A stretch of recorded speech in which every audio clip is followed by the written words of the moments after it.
Now, I'm going to talk about that a little bit, the consciousness, and a little bit of the importance thereof. You know, a lot of people get a little confused because, you know, in the New Age community, everything's just so passive and permissive, in a good way, but also not so good way, and to where people just kind of they're almost intimidated to make commitments. So I want to make a commitment to something here, which is to understand the difference between Christ consciousness versus wisdom, intelligence, higher IQ, you know, things like this. They're totally different. Humans can have high and low IQ. Humans can have wisdom. Humans can be rational on and off, you know.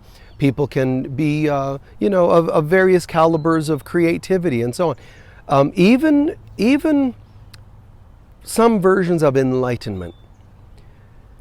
And that's all fantastic. It all shows variations of growth, you know, just different statuses or spaces or whatever of growth. Now, Christ consciousness is none of these. Christ consciousness isn't something you reach and then there's something else besides that. I've actually had people say to me, and it's a sincere, beautiful question, but so once Jesus attained Christ consciousness, did he incarnate again? Why would he? Why would he need to? You know, did he have other lessons after that? That really doesn't make sense.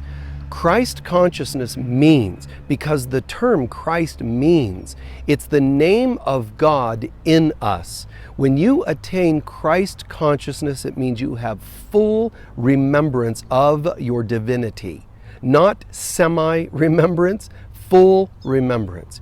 And I want to point out, you know, someone like Buddha. Buddha's awakened, and you go, yes, Buddha's Christed. Well, there's a difference. First of all, not only was Buddha a previous lifetime of Jesus before he attained full Christ consciousness, as Buddha, Jesus, the soul known as Jesus that was once Gautama Buddha, Siddhartha, sorry.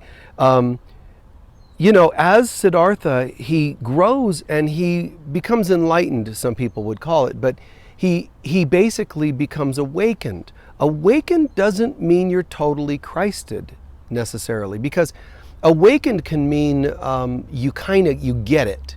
You see through the game. Now the likelihood is if you're awakened, you're really, really at the level of an ascended master, but an ascended master is not necessarily perfectly Christed.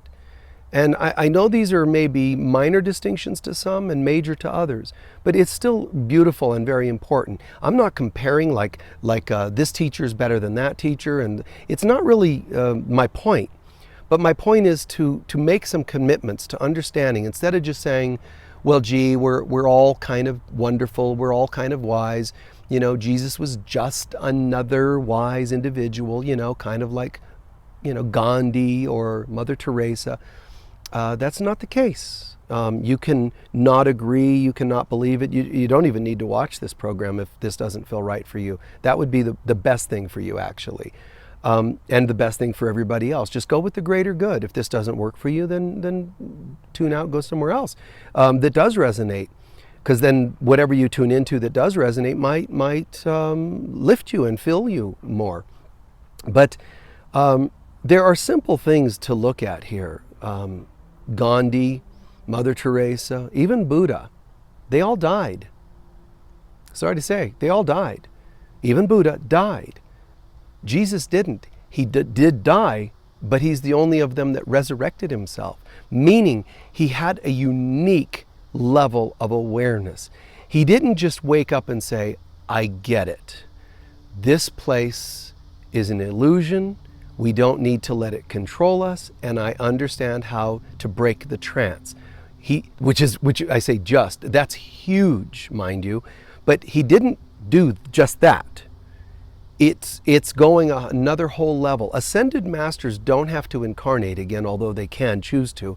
They don't have to incarnate again, because they get it to such a level of understanding that, it's like, I get it. I see through the illusion, therefore the illusion doesn't control me, therefore I do not have to be pulled by the illusion to incarnate and learn more lessons. What lessons? I've already cleared them. I have found what love is. I am the love God created, and I know how to be that as thoroughly as possible on earth, and so I don't have to be part of the incarnations of limiting thinking or thoughts. So that's fantastic. So most of us on planet Earth clearly are not ascended masters. We're not even earthly masters, let alone ascended masters. But we are supposed to learn this. It is our destiny to become eventual masters on earth. I call them living masters. And then when you've attained that understanding of living mastery on earth, you go from being kind of sleeping human, which is, just the standard messed up human being living in fear and anger and hurt, to an awakening human being. Awakening, it's a process, and it the mind's developing, and it's like, wow, I'm starting to get this, which is what a lot of people watching would probably say where they're at. I just feel like I'm starting to get this, and I'm awakening. And notice I'm not saying which religion that is, because it isn't a religion. There's even agnostic people, possibly even you could say atheists, that have a certain amount of awakening. So awakening just means that I'm starting to think out of the box of limitation in human consciousness, especially things like hate and judgment. So that's the awakening. And then that awakening has a beautiful pivotal moment where I do get it. And we can say I'm awakened.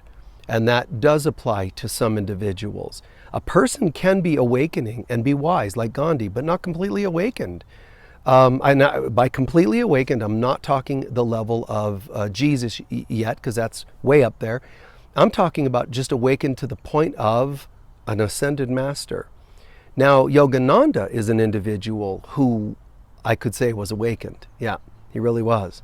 He was awakened. He was an individual that really did get it. And he did pass away, although remarkably his body didn't decompose as it was investigated. And in the Los Angeles coroner's report, his body did not decay. So there's something beautiful about that. He still died, but there was something beautiful about the preservation, his ability to have preservation of his body, because it was reflecting the beauty, is the best word for it, the beauty of his soul. I just love that. But still an awakened being, and Buddha definitely is an awakened being. And I know some people get real special about these things. If you like wearing your little mala beads and Buddhist beads, no, Jesus, Buddha's just as enlightened as Jesus or whomever. It's not a comparison. Just try to breathe, man, and understand. It's true. Buddha did die. He's an ascended master. He, Saint Germain, Mother Mary, and others. They're ascended masters, no doubt. And at the same time, ascended masters are, you could say, like equivalent to archangels, because they are not just beings of that level of consciousness, but they are someone who was able to do that as a human being.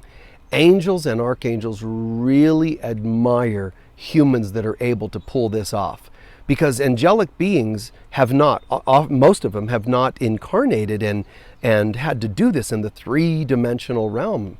So to do that, man, ascended masters have a unique level of consciousness. That's why Jesus was complimenting John the Baptist, who was also the prophet Elijah, in his previous lifetime as he was Elijah. But that's why Jesus complimented him in such a way to say that he was saying, like, kudos to him because of his level of awareness and discipline and fearlessness. He was complimenting him, basically saying he had the level of faith and consciousness of like an angel or greater, but did it in the human plane. So that's fantastic.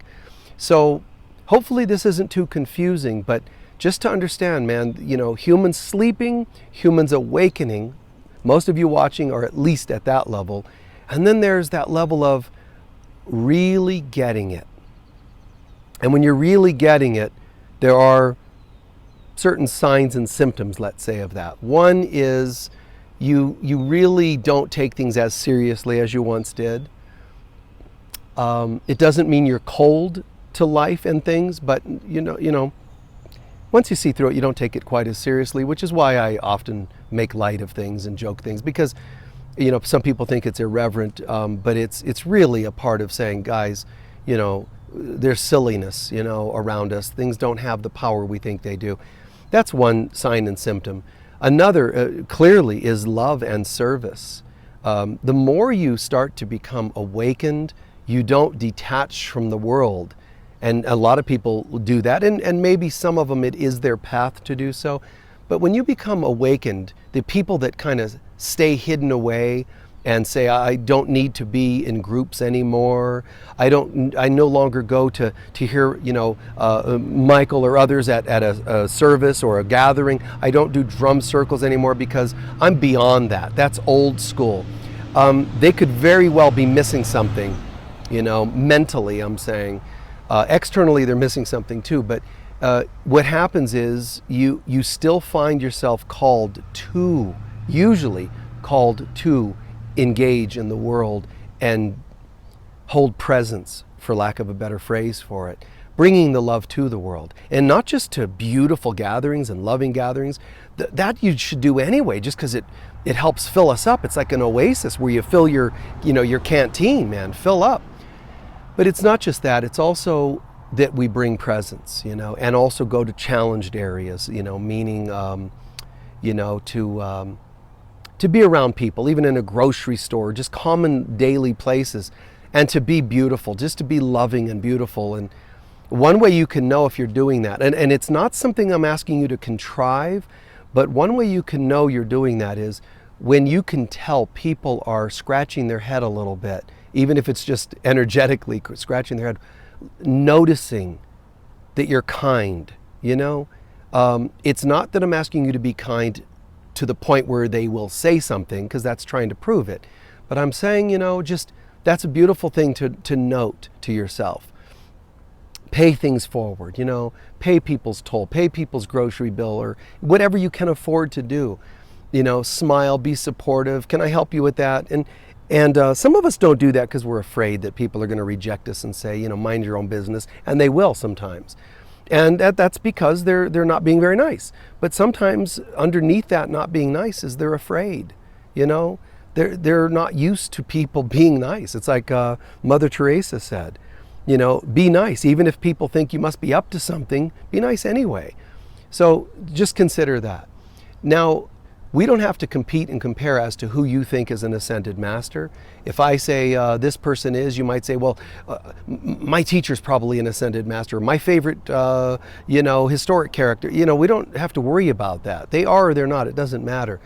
Certainly, most of us have heard people like Saint Germain, you know, ascended master. Mother Mary clearly has reached that level, and you can assume, you know, Yogananda and others. And usually an ascended master will not need to incarnate again, but they can. So just keep that all in mind. But when we get to the point of Buddha is an ascended master, there's no doubt. But if you were to say Buddha was separate from Jesus, Buddha would be the level of an ascended master. At the same time, the soul that was Buddha incarnates again as Jesus, and so he rises to another level and says, it's not enough for me just to feel like I'm an ascended master. I'm going to incarnate again and blow the doors open on everything.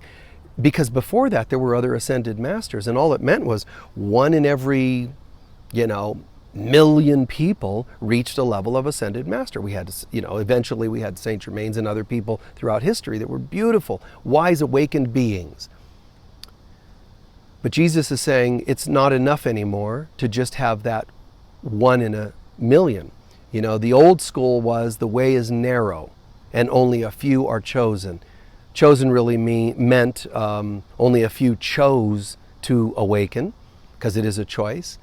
And, you know, and there were yogis and so forth in history that reached that level of awakening. Some just a level of awakening, levels of mastery, some fully to the level of ascended master, Babaji and others, for example.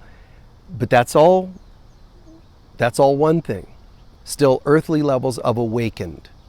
But there's a point where one soul said, now it's not just enough to be awakened human, meaning ascended master or living master.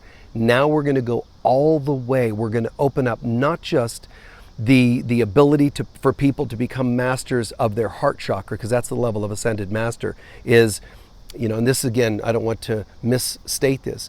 Just because you think you went to an energy worker and they said they opened your heart chakra doesn't mean you're an ascended master.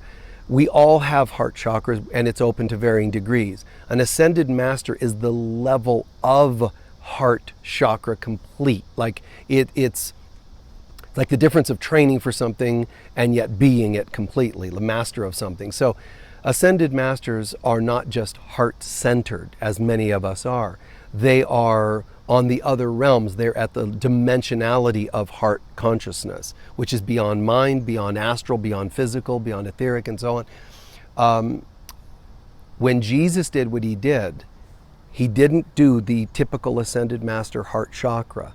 He pierced the veil between the upper three chakras and the lower centers. Again, we all have upper three chakras that are functioning to varying degrees. I'm talking about on the other side, these chakras represent dimensionalities. This up here, the upper three chakras, not within our body, but dimensionally speaking or cosmically speaking, the upper three chakras represent not dimensions, but non-dimension. It's heaven, it's God, consciousness. And so when Jesus did his awakening, his complete awakening into Christ consciousness, it was a human person that was able to completely penetrate the veil and awaken into divinity. That's why at his death they say the veil in the temple, we are the temple, the veil in the temple was torn open upon his crucifixion, because when he said the words, "It is finished, it is accomplished. Father, into your hands I surrender my spirit." What he was saying is this: here I am on the cross, and I'm recognizing the pain of the world and all the illusion, and yet I've accomplished it. Throughout all my life, from not like Buddha, who remembered when he was a young man or a man, Jesus came in with the remembrance and lived it. He didn't attain it, he didn't gain it, he lived it. So he says, it is accomplished. When he said it is accomplished, he was saying, I've done it.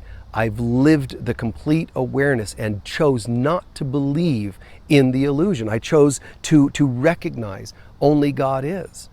And I lived it. I lived it in pains and sufferings and doubts, betrayals and whatever else out there. I've accomplished it. Now, because we're all one, he's saying, when I've accomplished it for me, I now have accomplished it for all.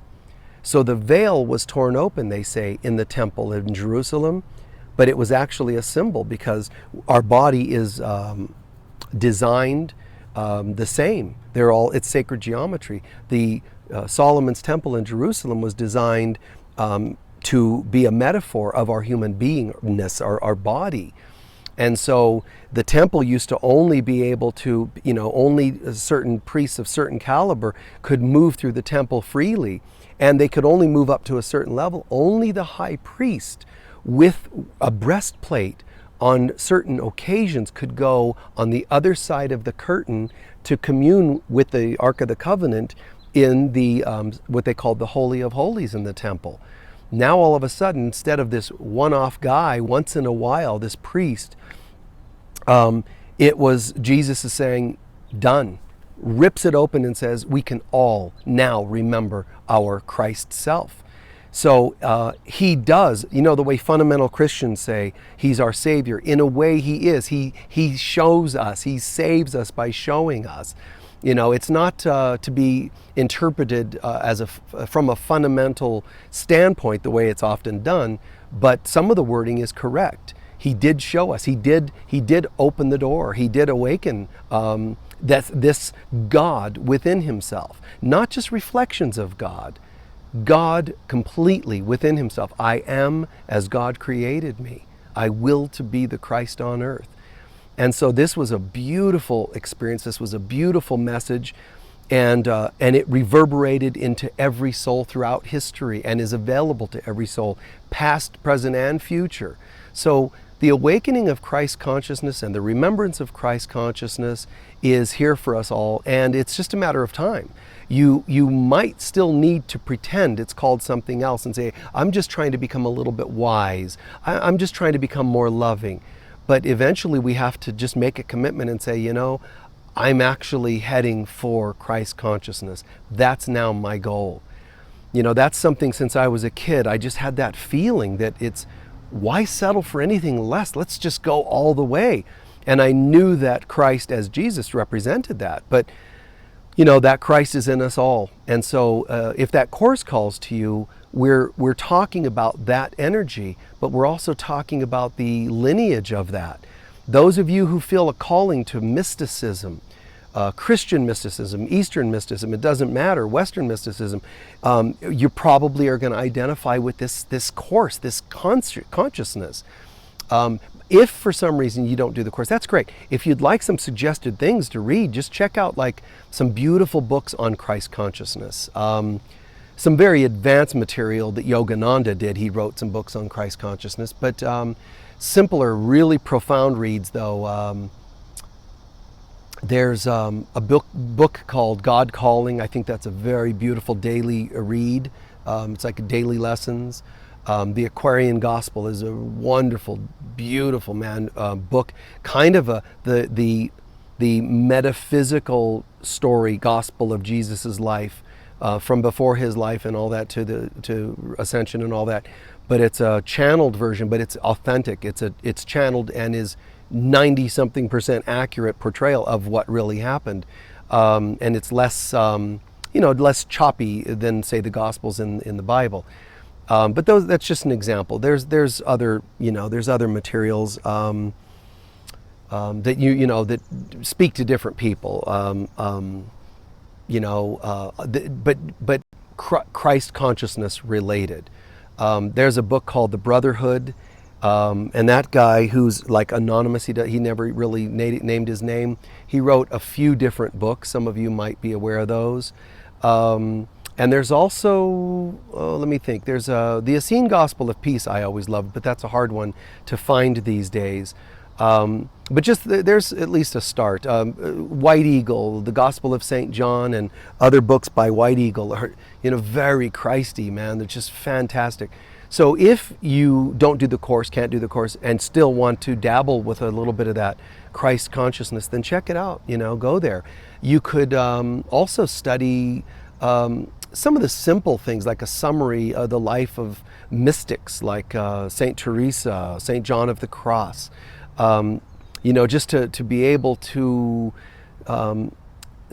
there's a feeling you get, there's a vibe you get when you study these different people that have the same goal, which is Christ consciousness.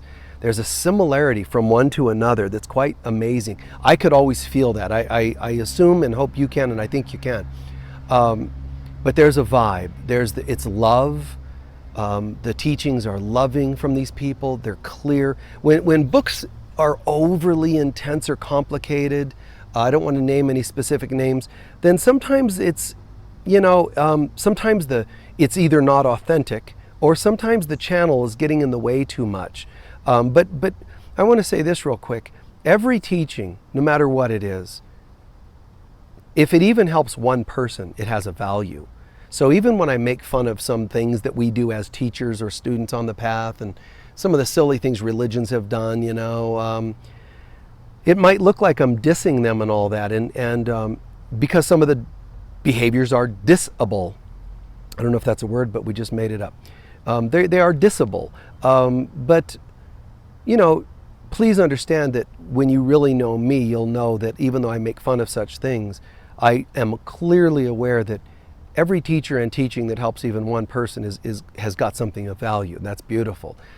When I talk about my teaching, my preference to teach deeply and so forth, or telling people, hey man, head for Christ consciousness, it's not saying that nothing else has value, but it's saying go for the most valuable. Go for that, the books, the teachers, the teachings that are the least horizontal, kind of like sideways teachings, and get the things that just go most directly to God, that take you just mostly towards love, towards like awakening, towards ahas.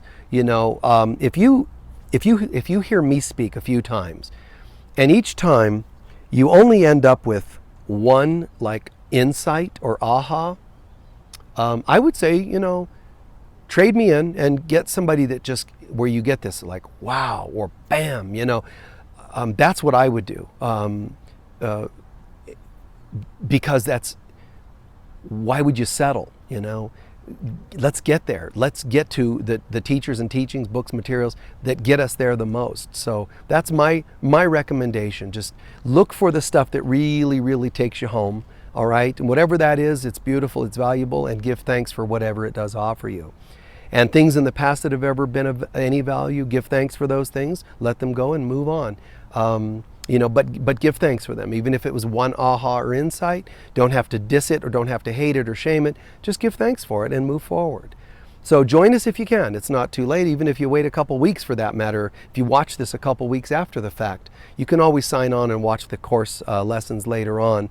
But this talk, like today, I said, it wasn't a sales pitch or something for the course. It was about the distinction of what Christ consciousness is, and I hope that comes across in the few minutes I had to share about it. But many blessings to you, and if not now, it'll be tomorrow. This isn't just a suggestion about awakening Christ consciousness. I'm saying it's inevitable, and we do not go all the way home without completely awakening Christ consciousness. Being nice doesn't get you home completely. Being wise or intelligent does not get you home completely. It's only through the awakening of the total Christ. That's what Jesus meant by, you cannot reach the Father but by me. He didn't mean himself personally, Jesus, or the male, the person. He was saying the consciousness I have attained. And he's either telling you the truth or he was lying. And obviously he's likely telling you the truth. And if it's the truth, what did he mean? You cannot reach God but through me. You cannot reach God unless you become Christed. So keep that in mind, choose it for yourself, and do your best to see it in others, even when they're not showing it much, okay? Many blessings to you all. Peace be with you. Bye-bye.